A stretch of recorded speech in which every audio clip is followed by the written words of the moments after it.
doing brilliant, Brighton. But 2 points got away. Feels like it for me. Yeah. No, I think no, because Southampton could have won. They could have won. So I don't think it's 2 points. I think they got lucky to even come away with the point. To be honest. Wow. I mean, I thought second half Southampton were good. I thought a draw was a fair result. A draw was a fair result. But being Southampton, you got to understand. Being Southampton, you're at the bottom of the table, and then Brighton at the top end flying high. Yeah. Brighton are expected to win. They didn't. Southampton didn't. They played really well, surprisingly. And they're good too. They're actually two good footballing teams at the wrong. They catch the eye, don't they? They catch the eye. The pair of them, they're really good footballers. But I just feel that if Brighton are going to be taken seriously, they've got to beat Southampton. They have to beat them. Do you know what I mean? It shouldn't even be that tight. It should blow them out the park. And, they should have done. They took the lead, and they were unlucky. Southampton were unlucky not to win it in the end. Yeah, they could have gone their way. They would. Okay, so the offside decision. Armstrong is an offside. For those that haven't seen it, it's one of those you've really got to see it, because to try and describe it in what happened and how it happened is very difficult. But he is in an offside position. That there is no doubt. Being in an offside position is not an offence on its own. Hold on, what you got in your hand?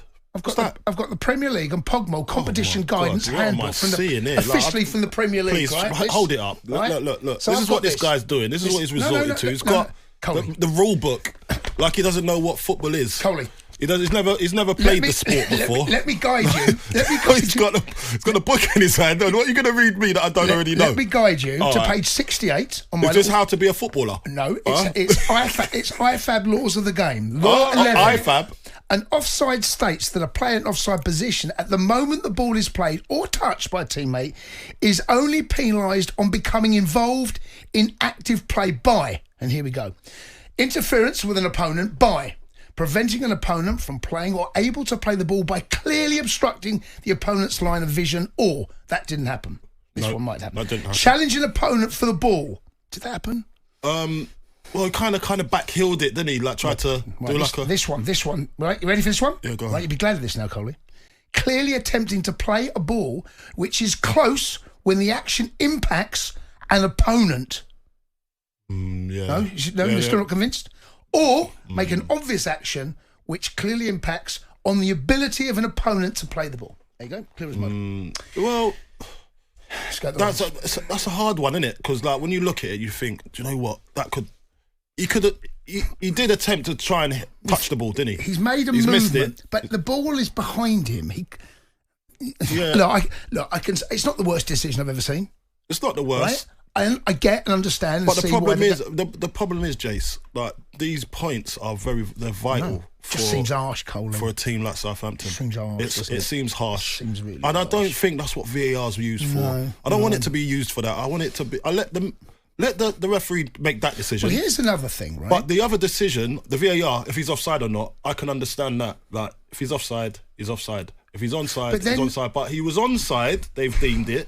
And then they went to the other stuff, and yes, I think that's Armstrong. That's offside. I think that's the referee's decision now. Right, so you think you should have gone over to the monitor and had a look at it? Yeah? You should have had a look at it. Let's go to the lines. 03717223344. Billy Boy has dialed that number. Evening, Billy Boy. You're a Southampton fan. Billy, hold on 1 second, Billy Boy. Wait, they're having a few technical issues at our end. Do not fear, Billy Boy. We'll get you in here in a minute, mate. There we go, Billy Boy. There you go. I'm just a bit gutted, mate. To be honest. Yeah. All right, Bill. Yeah, I'm not too bad, were you at the game, Bill? Sorry, mate. Were you at the game, no?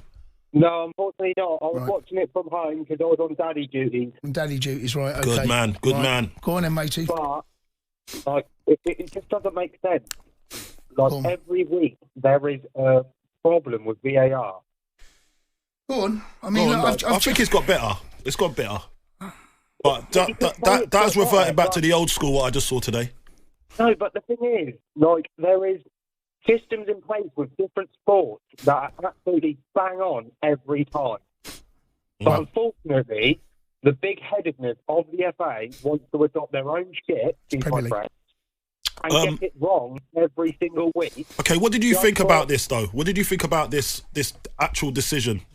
I thought, so it took 10 minutes to draw a straight line, which my 2-year-old daughter can do in 5 seconds. And then they come back and then make the decision that it's offside for Armstrong within 10 seconds. It doesn't make sense. I'm not making any excuses up for obviously the referees here and the VAR. But it's just so inconsistent. What I thought they went with, though, the same every single week, the same process, the same unbiasedness, class. But they've got their own big-headedness in terms of the VAR, rather than adopting a sport like tennis or cricket that has worked for years. But see, the thing is with tennis or cricket, right? It's very different. Football is so subjective. With tennis, either the ball is in or out. That's black and white.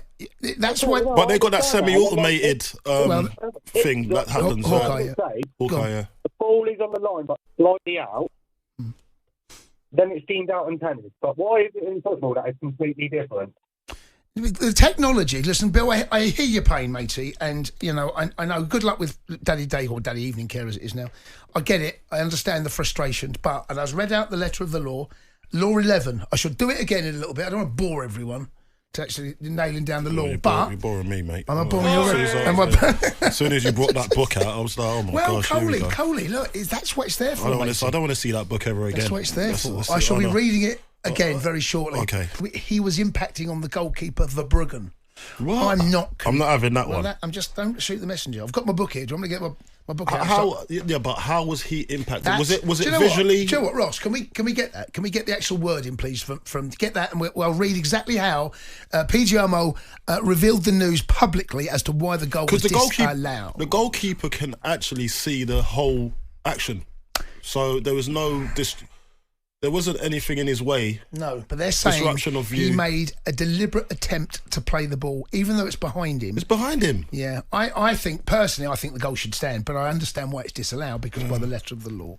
Let's go on. Here we go. Sorry, Ross. Thank you very much. So here is what was released via social media. The Premier League Match Centre. The referee's call of no goal was checked and confirmed by the VAR as Armstrong was in offside position and deemed to be impacting Verbruggen's ability to play the ball. That is rubbish. No. That is a load of old... That's poor. That's not... That's been saying. Rushed. No, that's rubbish. I'm not having that.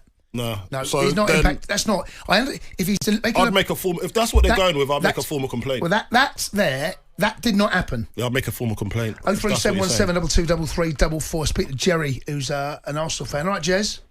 Hey, how you guys? How you doing, bud? How you doing, pal? Yeah, good. Yeah, I was listening to your guys on the commentary, and I was absolutely flabbergasted, stuck in traffic driving to work. It took 5 minutes to find out if this was a goal or not. Yeah. But then the lads said, they got the green line, it's definitely onside. Then they double-checked it. It's as though VAR is there to prove it's not a goal, and they will try as hard as they can to make sure it ain't a goal. Seemed like a proper sabotage night, wasn't it? Like, why are you trying... We're trying to get more goals in the Premier League, as they say. That's why we want... But it don't look like they're trying to do that. They're just trying... It's like they're working against you. Yeah, exactly. They're trying to push water uphill. Yeah. It's amazing. It's sort of like, and I feel sorry for Southampton because they can play some nice football, especially the young lad that set the goal up from the start. Yeah. Tyler Dibbling. But he's a proper player. Baller. He'll be in the Premiership soon. No matter what happens to Southampton this year, he'll be in the Premier League. No worry about that. Proper baller. Come Monday morning on Sky Sports, Dermot will say, everything was right. He will not go against... I know, but okay, Mark, listen, Jez, so look, I hear the frustration in your voice, and I share that, right? I share that. But if they are going to carry that, there's laws in the game, and the reason these laws are there are to prevent things for players in an offside position from gaining an advantage. I happen to think he didn't gain an advantage, right? So I'm with you. But it does say clearly attempting to play a ball which is close when the action impacts on an opponent. Well, that's not what they said, though. I'm not convinced that's the case. I'm really not. But that's not what they said, though. No, I didn't say that. You're right. That's the laws. Yeah. It's got, Law 1, subsection A, Section B, Section C, Section D. They're making too many laws. If it's offside, it's offside. Yeah. Don't say like, it could be subsection A, paragraph 1, it's like paragraph 2. They're just making the rule up to go along to make sure it's not a goal. Yeah. It's a game of entertainment. People pay money to watch goals. And if you've got a brilliant goal that's got a dubious offside ruling for some unknown reason, that's where the frustration goes. And it's VAR shooting themselves in the foot. Yeah, well, the offside part, I can understand why VAR can come involved in that. That's fine for me, and sometimes that it needs that. But once it's gone on this scenario, it's gone past VAR. They said it was onside. Now the rest, you got to leave to the referee and how he saw it. Go tell the ref to go and see the. So if he's impacted go and see the screen to see if he's impacted the game. Yeah, I agree with and that. then that's all you needed to do. VAR needed to intervene for the offside. We know that. Yeah. That's perfect. But I think VAR should only be used. Yeah, but I think the ref will go to the TV screen and he won't have the ball to change his mind, stick with his original decision. So no, but that's why he has to be instructed. Listen, I've seen it. It's onside, but there's something else that happened. Have a look. That's all he has to do. No one needs to be influencing him. So basically you're saying Rob Jones, the referee, should have been sent, once they realised there is definitely something to be looked at, do you think the referee then should have a complete autonomy over Yes, that's it. Okay, that's his job. Right. And on top of that, I think VAR should only be used for offsides and maybe dubious handball decisions. Sometimes handball, the referee can't see it because it's so fast. And that's when they can come in to see that. But the rest, just leave it to the referee. Yeah, they get away one there, Brighton, no doubt about it. The Sports Bar with Jamie O'Hara and Jason Cundy. Monday to Thursday nights from 10 on AM, on DAB, via the talkSPORT app and on your smart speaker. talkSPORT.